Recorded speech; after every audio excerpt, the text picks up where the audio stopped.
The mental preparation is key.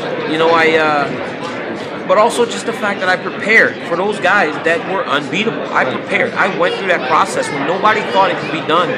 I tried to get it done every single time. And I believe that it helped me. I believe that it prepared me for right now.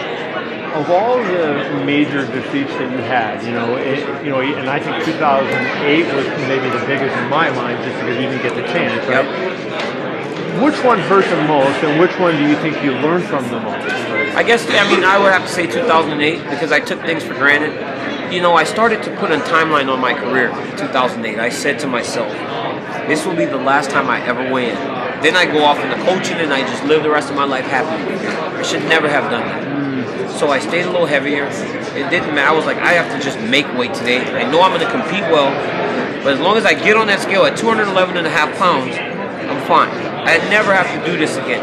And you never put a timeline on your career. You don't say that. You don't start saying, I'm done after this, I'm done after this. You just take it and live in the moment. But 2008 was probably my biggest disappointment. When a lot of people have always talked about, you and Kane fighting each other. So you've been in with Kane, you know what Kane's like.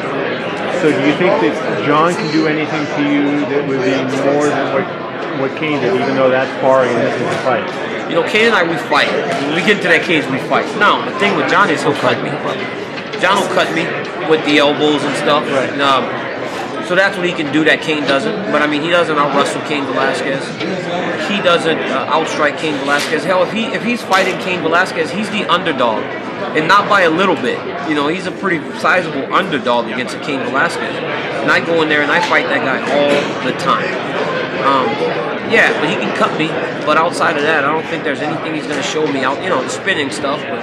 So to play the devil's advocate, the one thing, if you look at Kane compared to John would seem to be significantly faster, and that that's not necessarily true, though, Kevin. When you watch him, there's a difference. There's some things that we've seen in John. He's pretty flat-footed whenever he's striking. If you watch his fights, he doesn't have the best hand speed, and if anything, he doesn't have as much power as Velasquez. A lot of John's power comes in elbows and kicks. Right. His hands aren't very powerful, and technically, he does a lot of things that you can pick up on when you watch him fight. So his build and his athletic ability and his confidence has carried him to do things that he probably should not have been able to do if this sport was more advanced back when he won the championship.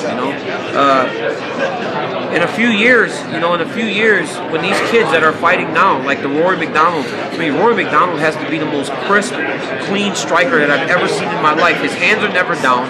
He never does things wrong when he's punching. You watch pictures of us, a lot of times we have our hands are at our waist, right. Our eyes are closed. You watch McDonald, it never happens because he's one of those young kids that started so young and learned everything. When those kids all get into MMA, we don't have a chance because we all learned it so late. So there's some technical things that John actually does that we've picked up on. So I wouldn't necessarily say he's faster than Kane. Well, another technical thing, most of the time you say guys don't kick at wrestlers because they could get taken down, but kicks are a big thing he hits.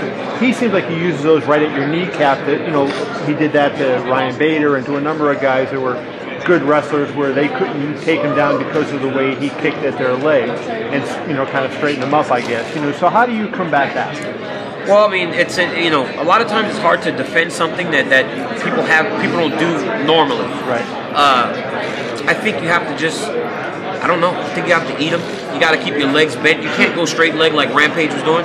Rampage is pretty flat-footed too, and he was getting that done to him a lot because his leg was straight, so it would get pushed and jammed all the way back.